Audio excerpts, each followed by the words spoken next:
What if the very thing that you're trying to avoid is the exact thing that's holding you back? Most people fear failure. They run from it, they hide from it, they feel shame around it. But here's what you have to understand. Failure is not your enemy, but the fear of failure is. And that fear is quietly stealing your time, your money, and your momentum. Everyone wants success. They want more confidence. They want to have more progress. They want to achieve more wins. But almost nobody wants the process that creates it. There's a process that creates winning. There's a process that creates success. And most people don't want to take the process, to deal with the process. But in this video, we're going to flip the script. You'll see why failure is not proof that you're losing, but failure is actually proof that you're learning.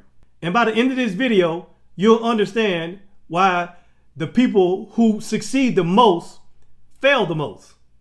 Yeah, some of the most successful people in the world and some of the most successful people in the history of the world fail more than anyone else. And that's why they're more successful than anyone else. And so my first point is this: failure is not final, it's feedback. You know Thomas Edison, who invented the light bulb. Well, Thomas Edison did not invent the light bulb on his first try. He didn't invent it on his second try. He kept failing, and he failed multiple times. He failed thousands of times. And he failed not just 1,000 times, not just 2,000 times, not 3,000 times. He didn't even fail 5,000 times. Thomas Edison failed 10,000 times trying to invent the light bulb.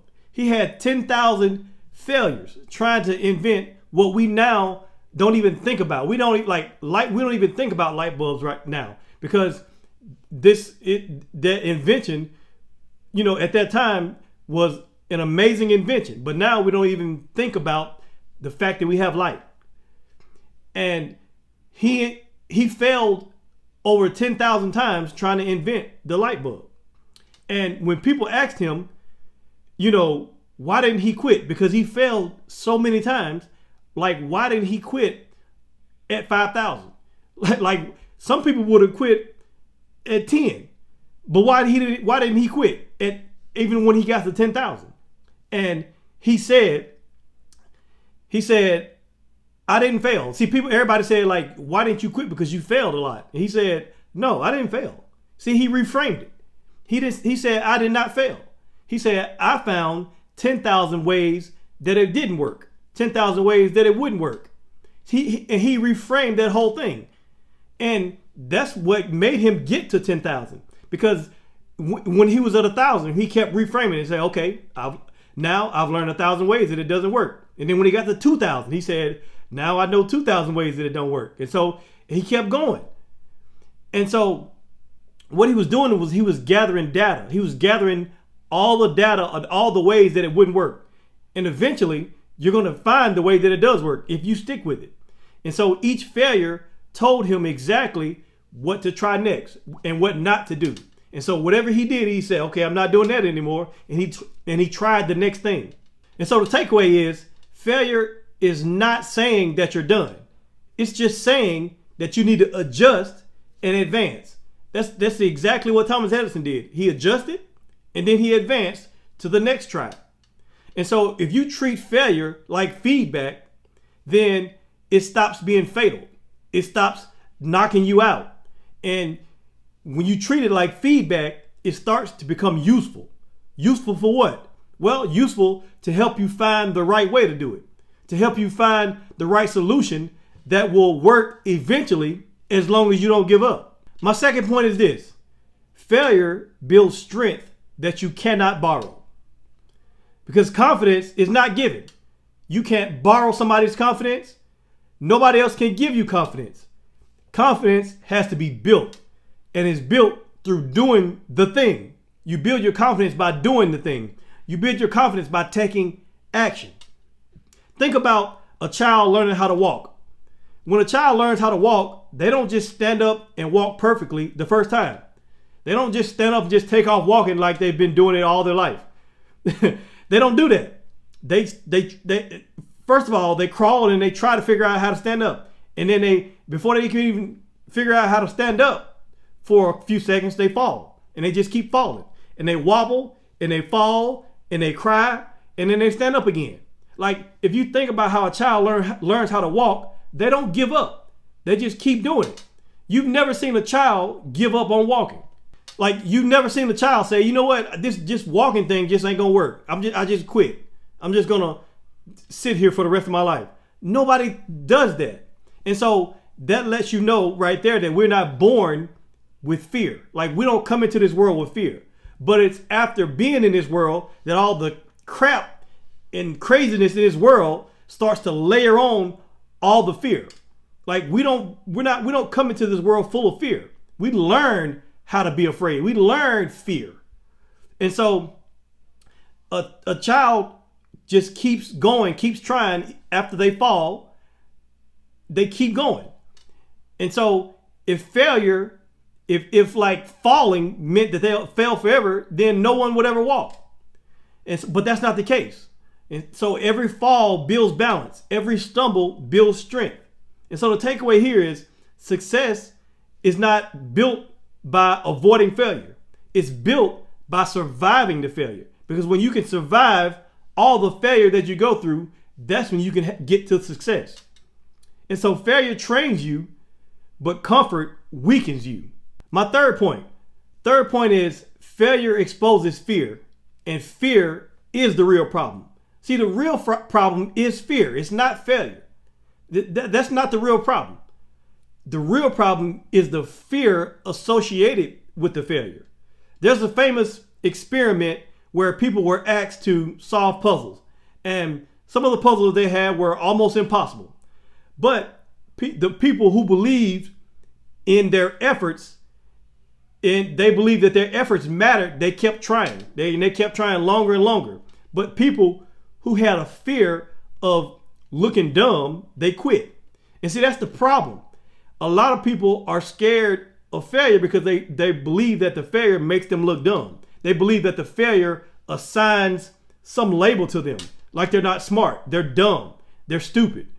And that's the problem with the fear of failure. All of those things that surround it. You have shame, you have guilt, you have all these things that are surrounded by failure. But failure is not meant to be that way. Those are the things that we've assigned to it. Failure doesn't mean any of that. If failure just means that way didn't work, try another way. That's all it means. It doesn't mean that you're stupid. It doesn't mean that you're dumb. It just means what you're trying to do right now didn't work, try another way. That's all it means. And so the takeaway here is fear lies to you. It tells you lies. It tells you lies about you. It tells you lies about who you are. It lies to you. It says failure will ruin you. It tries to get you to avoid any failure. And since you're trying to avoid failure, you avoid doing things that can change your life. You avoid doing things that can make you successful. But avoidance costs you more than mistakes ever will. I'll say that again. Avoidance costs you more than mistakes ever will. So don't be afraid to make mistakes, because the failure, if you fail, it's okay, because failure hurts once, but regret hurts forever. You never get over that regret. Or regret is harder to get over than just having a failure.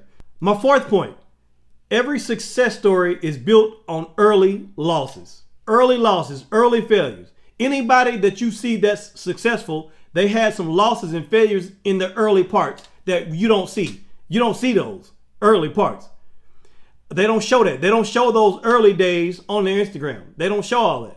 And so all you see is today. All you see is the wins.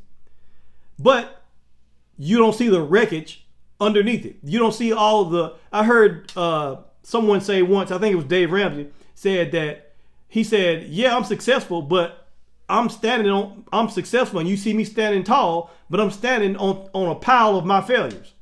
And so when you see people standing tall, they're standing tall under a pile of failures that's underneath them, holding them up. And so you see their highlight reels, and every successful person has a highlight reel. But behind the highlight reel is a blooper reel that no one talks about. They had some bloopers. They had some missteps. They had some missed chances. They made some bad decisions. They took a lot of wrong turns. But yet and still, they did not give up. And those losses that they took did not disqualify them. The losses that they took, it built them, it strengthened them, it gave them resilience. It made them disciplined. And so the takeaway here is success is not clean. Success is messy. And see, that's the problem. A lot of us think that it's supposed to be easy. A lot of us think that success is supposed to come easy, that the path is linear, that there's clear laid out steps to success. But it's not linear. It's not always linear. It's ups and downs, twists and turns, in and outs, ups and downs, all of that on the road to success. It's rocks, it's dirt, it's all of that. And so it's not a straight line. It's not clean. It's messy. And so if you're failing, you're not falling behind. Just keep going because you are probably right on track. And my last point is this: failure is the price of forward motion. If you're going to have any forward motion, if you're going to move forward at all, make any progress, it's going to be through failure. It just is. And even if you do something and it starts out successful, just wait. A failure is coming because you cannot do anything without the failure. And I wouldn't want to do it because I will always be looking and waiting for the other shoe to drop if nothing works. Now, I'm not saying that if you are having success, I'm not telling you to sabotage your success. I'm not saying that at all. But what I'm telling you is that's not the norm, to just everything to just happen perfectly, because nothing happens perfectly. And so the price of forward motion is failure.